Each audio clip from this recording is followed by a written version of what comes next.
My supervisor fired me and humiliated me in front of my crew because I refused to ignore a catastrophic crack in our high-pressure boiler. He told me operators don't question gauges, so I let him march me off the property. Then, I made one phone call to a state inspector and set a trap that dismantled his entire career and saved 100 lives in the process. At 11:30 p.m. on a sweltering Tuesday, the sub-basement of the Pendleton manufacturing plant felt less like a workplace and more like the belly of a sleeping dragon. The air down here was thick, tasting metallic and heavy, with the scent of ozone and heated grease. As the senior boiler operations engineer, I had spent the better part of my 40-odd years learning the specific rhythms of these massive steel beasts. I knew their rumbles, their groans, and most importantly, their warnings. I was halfway through my routine midnight inspection when I heard it. It wasn't a roar or a violent bang. It was a sharp, venomous hiss, cutting clearly through the rhythmic thumping of the auxiliary water pumps. I stopped in my tracks. My heavy steel-toed boots scuffed against the concrete floor as I pivoted toward boiler number 4. This was our oldest, most temperamental high-pressure drum. I approached cautiously, wiping a bead of sweat from my forehead. The heat radiating from the steel casing was intense, easily pushing 95 degrees even in the dead of night. I pulled my specialized flashlight from my utility belt and clicked it on, sweeping the brilliant white beam across the riveted seams of the primary drum. There it was, a hairline fracture, barely thicker than a piece of sewing thread, spiderwebbing near the main pressure valve. A steady, almost invisible jet of superheated steam was slicing out of the tiny fissure. My heart slammed against my ribs. This wasn't a minor leak. At the extreme pressures we were running to meet the new corporate production quotas, a crack like that meant the structural integrity of the entire drum was hopelessly compromised. It was a localized failure waiting to turn into a catastrophic, leveling explosion. I immediately checked the digital telemetry panel mounted on the adjacent brick wall. The glowing green numbers stared back at me, mocking the grim reality in front of my eyes. The pressure gauge read a steady, perfectly safe parameter. The temperature was exactly within the operational threshold. The sensors were completely blind to the crack. "Tom!" I shouted, my voice echoing off the vaulted concrete ceiling. Tom Weaver, my loyal shift foreman, emerged from the glass-walled control booth a few yards away. He was holding a clipboard, looking terribly tired, the lines around his eyes deepened by the harsh fluorescent lighting. "What is it, Jade?" He called back, jogging over to my position. I pointed the beam of my heavy flashlight directly at the hissing steam. "Look at the primary drum seam. We have a severe structural fissure. It's actively venting." Tom squinted, leaning in just enough to see the dangerous distortion in the air. The color drained from his face instantly. "The board says everything is green," he muttered, his voice trembling slightly.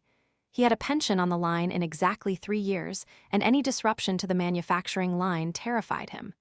"The board is lying," I said firmly, my tone leaving no room for debate.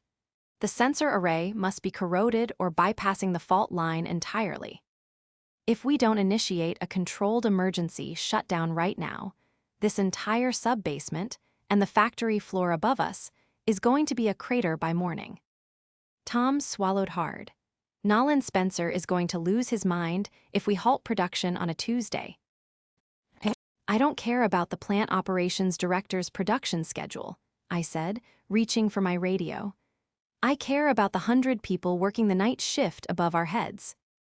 At 11:45 p.m., the heavy metal doors of the sub-basement banged open.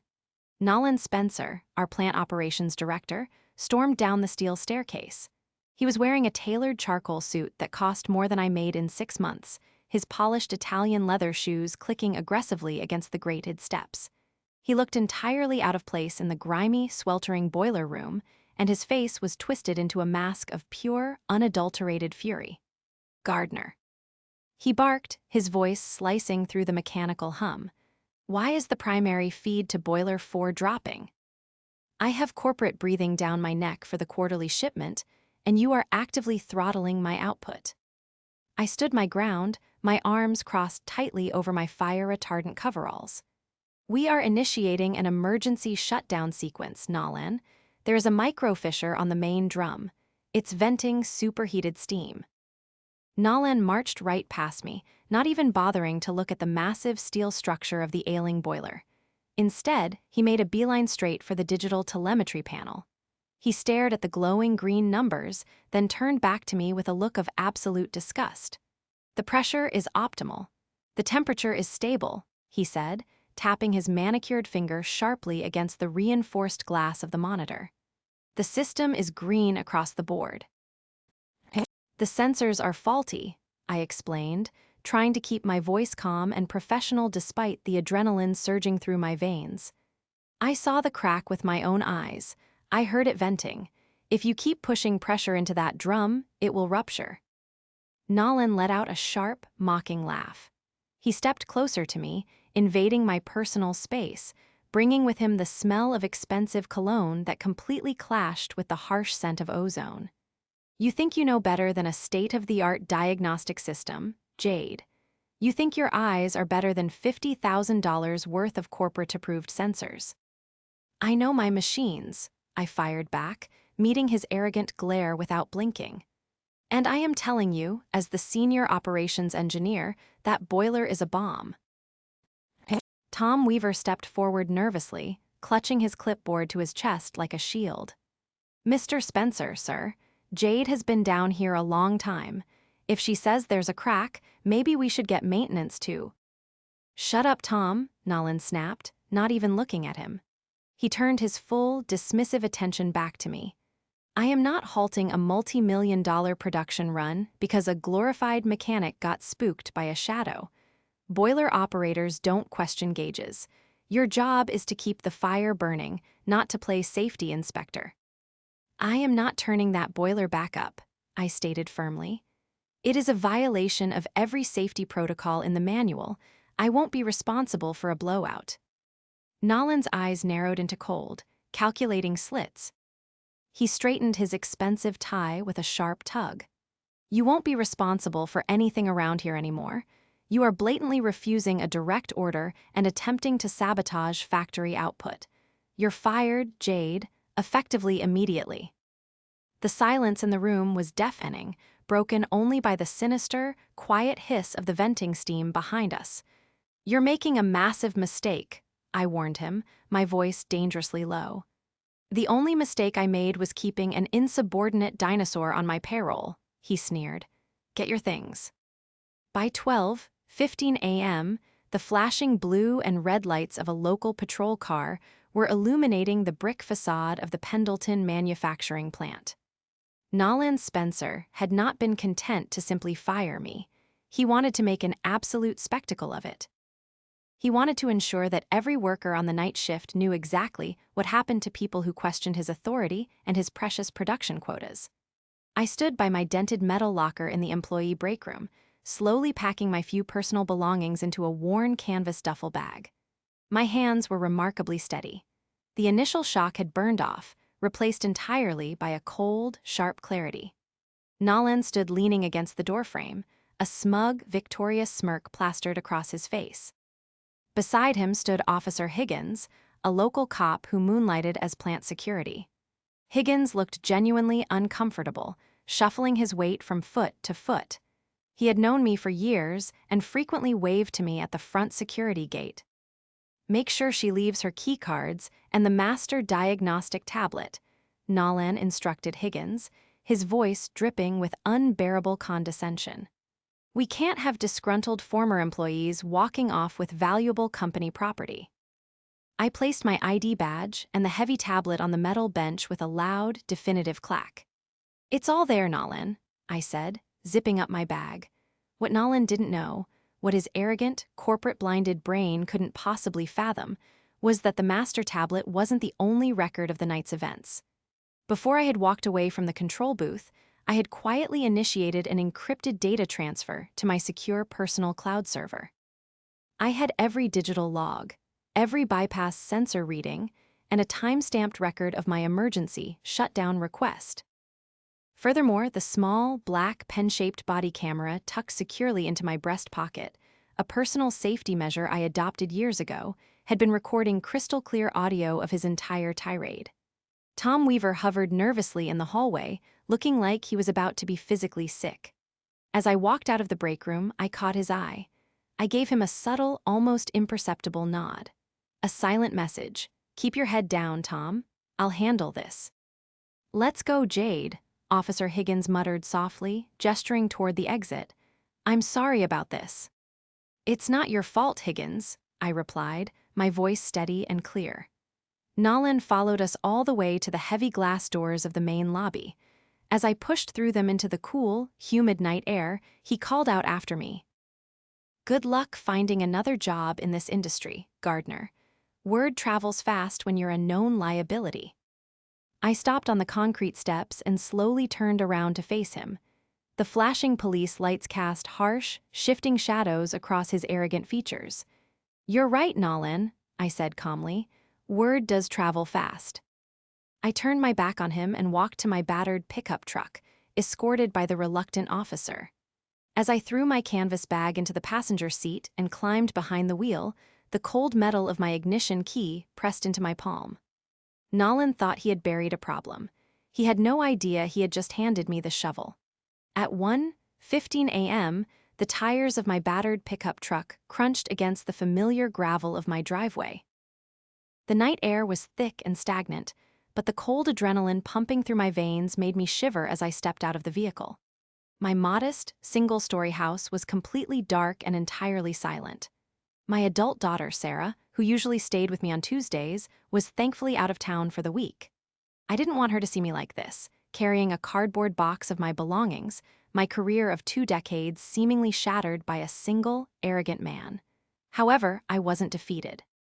I was methodical. I walked straight past the dark kitchen, ignoring the lingering smell of the evening's roasted chicken, and headed directly into my small home office. I flicked on the desk lamp, casting a warm, yellow glow across my cluttered workspace.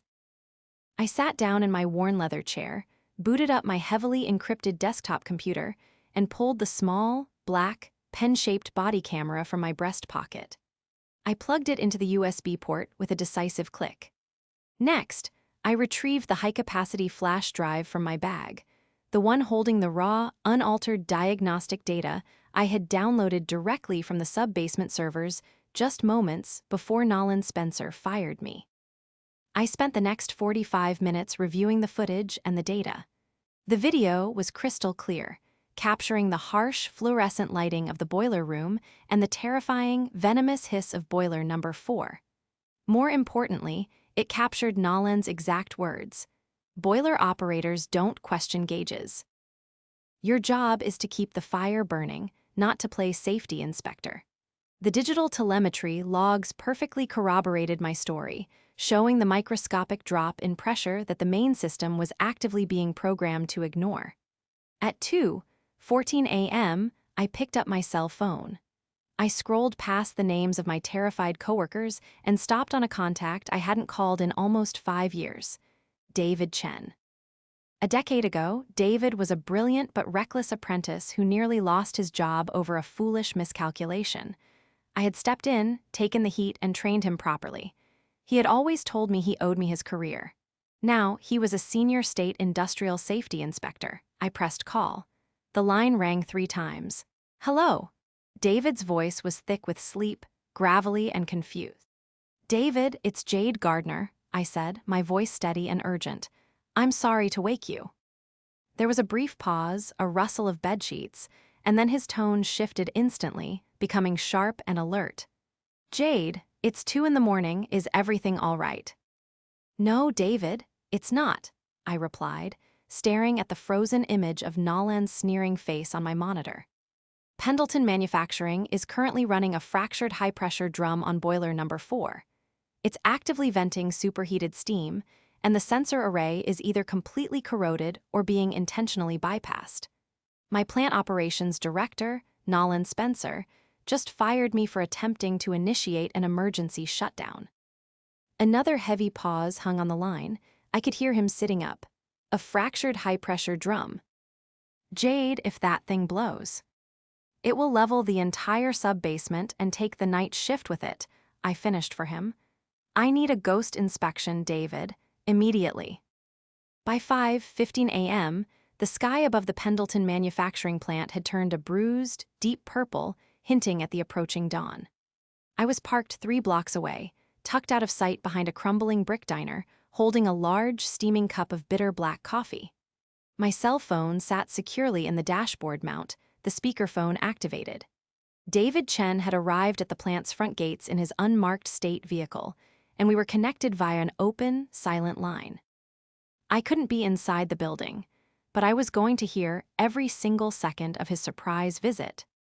"I'm at the security checkpoint," David murmured softly into his microphone, his voice crackling slightly over the cellular connection. "Gate guard is looking half asleep. Here we go." I leaned closer to the phone, holding my breath.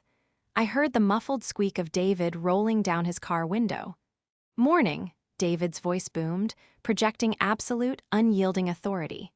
"David Chen, Senior State Industrial Safety Inspector. I'm here for an unannounced, priority structural audit of the sub-basement boiler array. Open the gate." There was a flurry of panicked rustling on the other end. Sir, it's 5 in the morning," the security guard stammered. "Mr. Spencer, the plant director, isn't here yet." I don't have authorization to let state officials on the floor without a corporate escort. Under State Statute 402, Section B, I do not require a corporate escort for a critical safety intervention, David snapped back smoothly, reciting the law with practiced intimidation.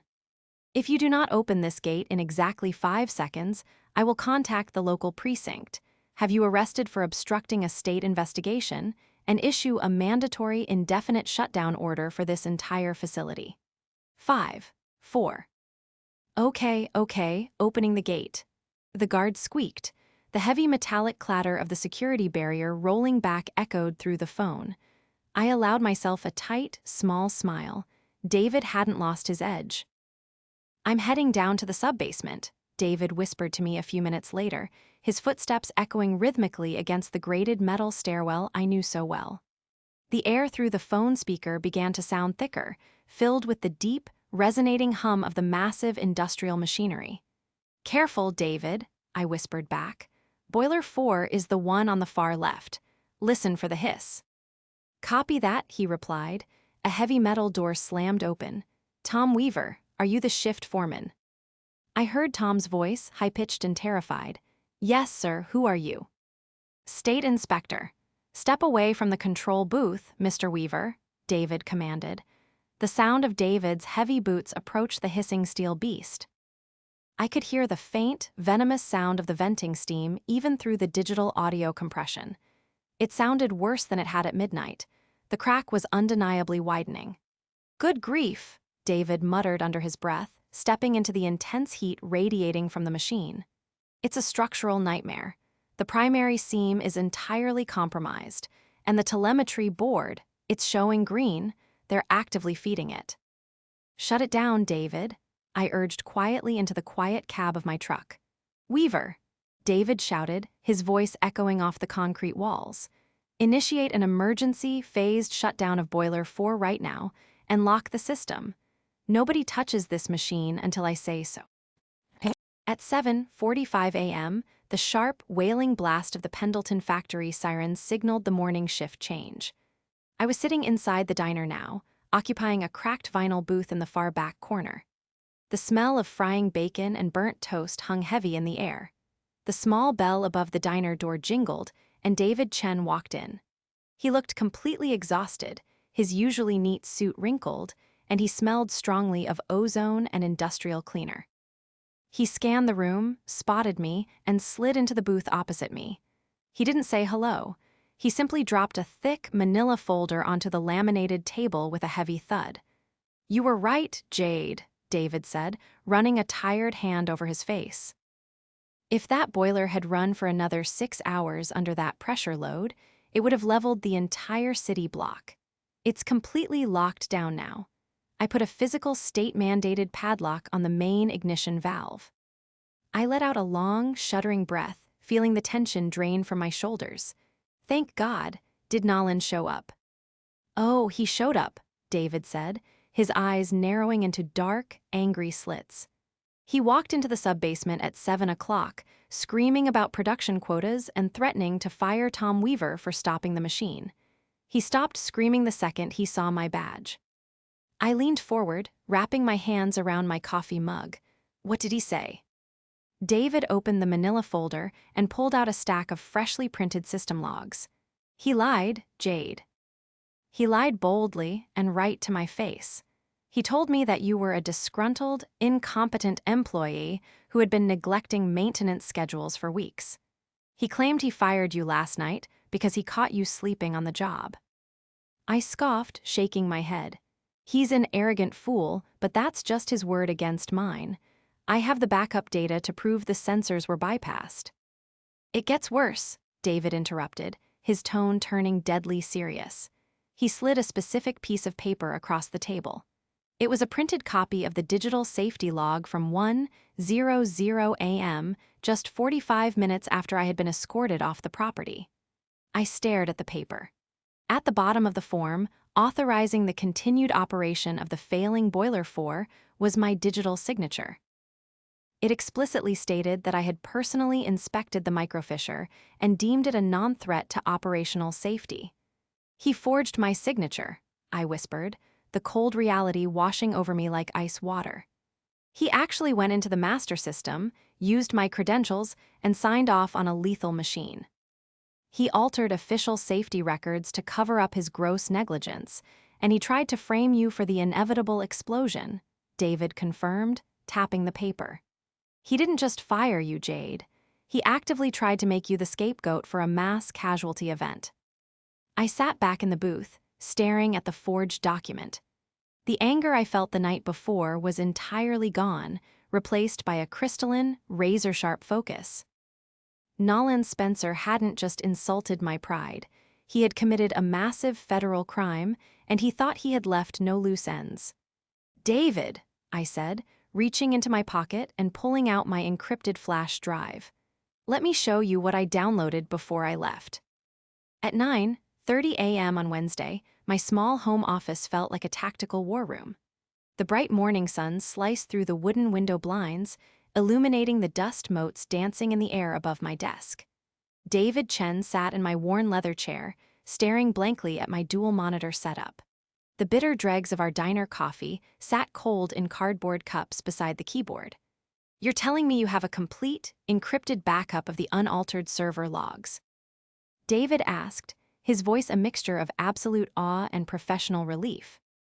I've been in the heavy industrial sector for over 20 years, David, I replied, leaning against the doorframe with my arms crossed over my chest.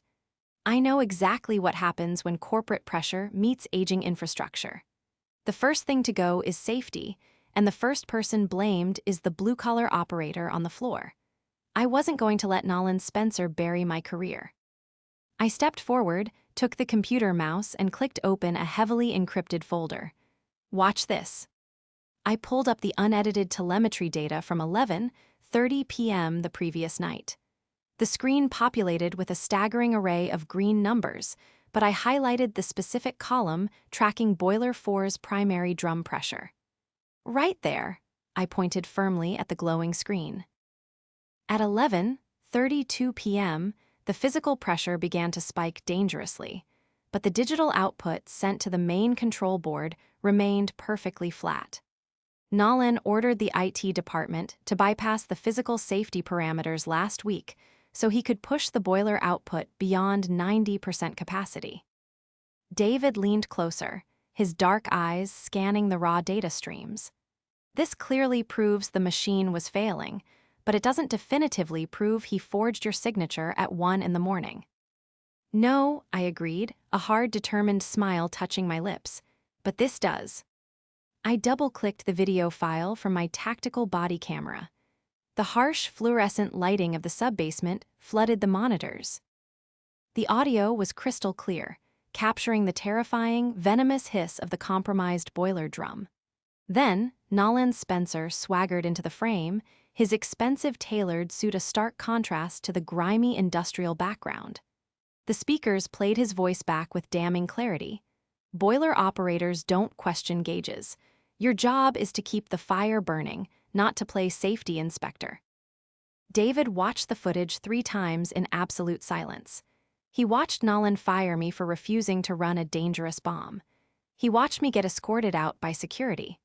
Then, I pulled up the system registry. It clearly showed Nolan's unique administrative IP address logged into the terminal at 1:04 a.m., matching the exact moment my forged signature was supposedly applied. "Jade," David breathed out slowly, leaning back in the chair and rubbing his temples. He didn't just forge a document. He created a fraudulent safety narrative after actively silencing the only engineer who tried to prevent a mass casualty event.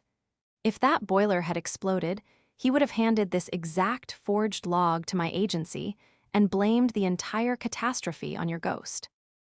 "Exactly," I said, my voice steady. "So, what's our next move?" David stood up, his posture shifting from a tired friend to a relentless state official. He grabbed the encrypted flash drive and dropped it into his breast pocket.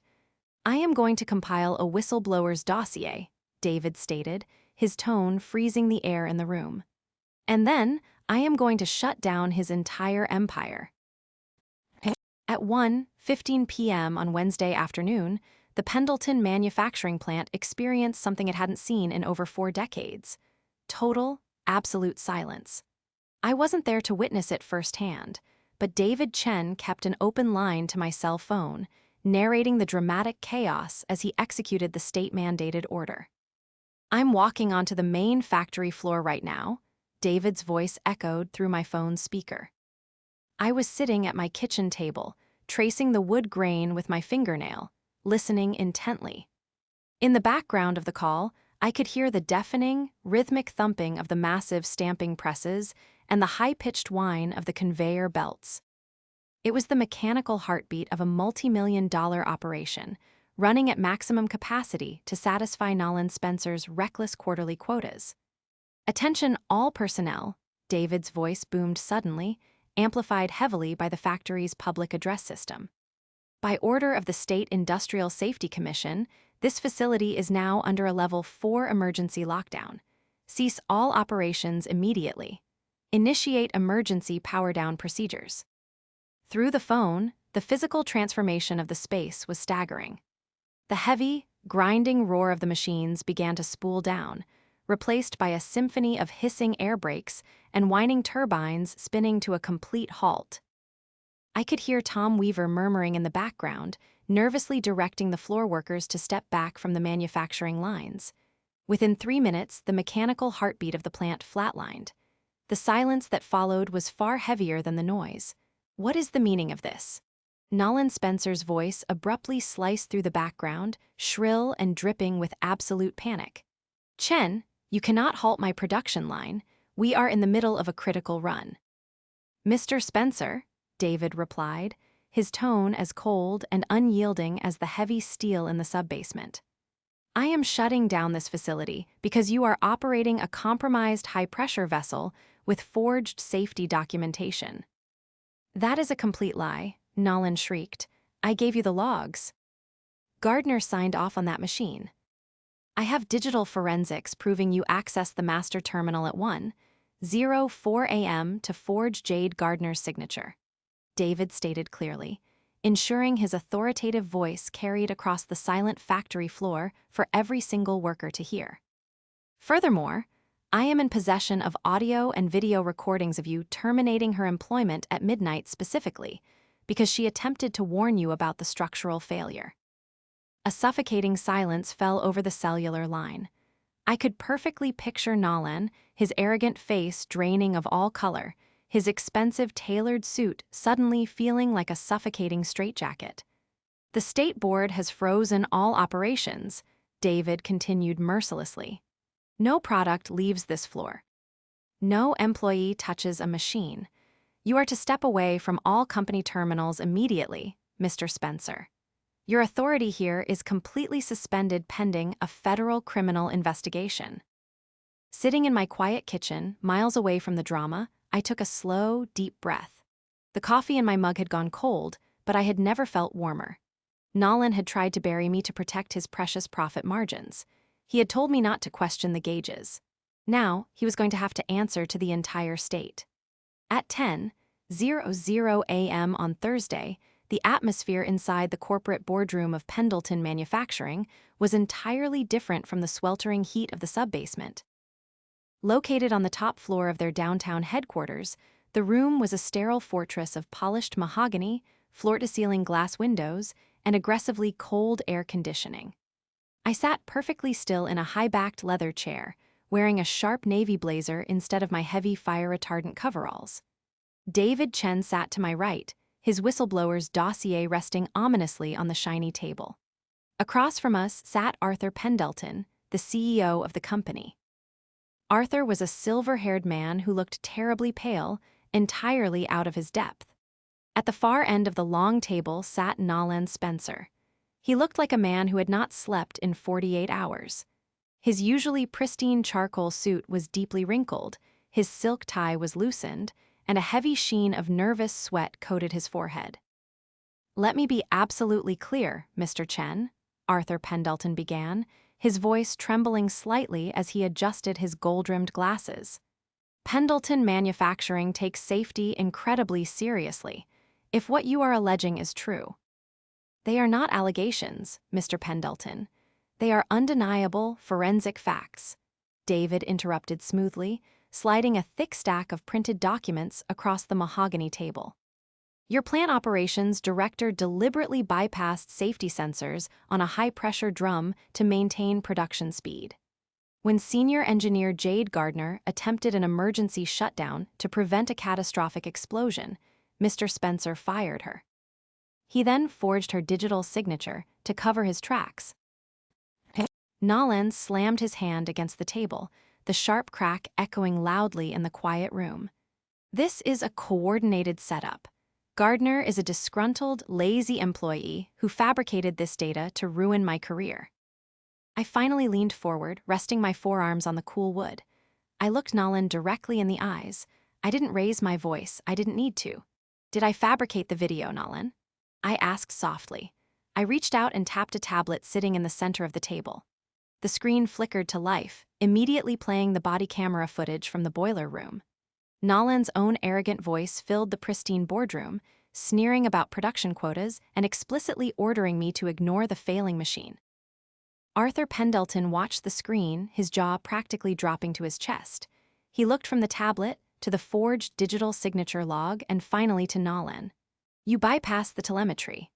Arthur whispered, the harsh reality of the multi-million-dollar liability crashing down on him. "You forged a state safety document. Nolan, if that boiler had ruptured, the lawsuits would have bankrupted this company before the smoke even cleared. We would have had blood on our hands." "Arthur, I was trying to save the quarterly numbers," Nolan pleaded, his arrogant facade completely shattering into pathetic desperation. "I was doing it for the company." "You were doing it for your annual bonus," I corrected him flatly. "You bet the lives of 100 night shift workers on a cracked piece of steel, all so your spreadsheet would look good." Arthur Pendleton slowly took off his glasses and rubbed his eyes. He didn't look like a powerful CEO anymore. He looked like a terrified old man who had narrowly avoided a massive disaster. He reached for the heavy desk phone sitting in front of him. "Call corporate security," Arthur instructed his assistant through the speakerphone, his voice devoid of all emotion. "And have them bring the local authorities up to the boardroom." At 10:15 a.m., the heavy oak doors of the boardroom swung open. Two uniformed city police officers stepped into the room, their heavy duty belts clinking against the oppressive silence. Behind them stood the head of Pendleton's corporate security. Nolan Spencer shrank back into his leather executive chair, the arrogant defiance completely draining from his face, replaced by a pale, sickening terror. David Chen stood up, straightening his suit jacket, and handed the lead police officer the whistleblower's dossier. "Officers, this is the forensic packet. Inside, you will find irrefutable digital evidence that Mr. Nolan Spencer, maliciously bypassed critical safety telemetry on a high-pressure industrial boiler, actively endangering the lives of over 100 employees. Nolan's mouth opened and closed like a fish out of water, but no words came out. He looked to Arthur Pendleton, but the CEO had deliberately turned his chair to gaze out the floor-to-ceiling windows, entirely washing his hands of his disgraced director. Furthermore, David continued, his voice ringing with absolute authority, Mr. Spencer accessed the secure corporate mainframe at 1:04 a.m. on Wednesday morning from his private office IP address. He digitally forged the signature of senior engineer Jade Gardner on a state-mandated safety log to cover up his gross negligence. It is a Class C felony. I sat quietly, watching the digital trap I had set finally snap shut with crushing finality. I remembered the sweltering heat of the sub-basement, the terrifying hiss of the fractured steel, and the mocking tone Nolan had used when he told me operators don't question gauges. He had banked everything on the assumption that a 40-something blue-collar engineer wouldn't have the technical prowess to outmaneuver him. He was fatally wrong. Mr. Spencer, the taller police officer said, stepping forward and unhooking the steel handcuffs from his leather belt. Please stand up and place your hands behind your back. You are being placed under arrest for reckless endangerment, corporate fraud, and forgery of official state safety documents. You can't do this. Nolan shrieked, his voice cracking violently. I have lawyers. I am a senior executive. I was just doing what the board demanded for the quarterly profits. Arthur Pendleton spun his chair around, his face flushed with sudden, self-preservationist rage. Do not drag this company into your criminal incompetence, Nolan. You acted entirely alone and you are fired, effective immediately. The words hung in the air, echoing the exact phrase Nolan had venomously spat at me just 36 hours prior. I felt a deep, resonant wave of satisfaction wash over me. The police officers hoisted Nolan to his feet. The expensive fabric of his tailored charcoal suit bunched awkwardly as they pulled his arms behind his back. The sharp, metallic click-click of the handcuffs locking around his wrists was the loudest sound in the boardroom. It didn't sound like a hissing boiler, and it didn't sound like a roaring factory floor. It sounded exactly like justice. Take him out through the main lobby, Arthur instructed the officers, his tone freezing cold. I want every single employee in this building to see exactly what happens when you compromise the safety of my workers. I locked eyes with Nolan one last time as they marched him toward the heavy oak doors. He looked away first. At 10:45 a.m., the grand marble lobby of the Pendleton corporate headquarters was buzzing with frantic, whispered energy. Word had traveled through the building's digital grapevine with lightning speed. Hundreds of office workers, executives, and maintenance staff had casually found reasons to linger near the ground-floor security turnstiles. The air conditioning hummed softly, a stark contrast to the oppressive, metallic heat of the sub-basement where this entire ordeal had begun. I stood near the glass revolving doors, my arms crossed over my navy blazer, standing shoulder to shoulder with David Chen. We didn't have to wait long. The elevator banks chimed with a soft, melodic ping. The polished steel doors slid open, revealing Nolan Spencer flanked by the two city police officers. The murmuring crowd instantly went dead silent. The only sound was the squeak of the officers' boots and the shuffling of Nolan's expensive Italian leather shoes. He kept his head bowed, his chin practically resting on his chest. His face was burning with a bright, humiliated red.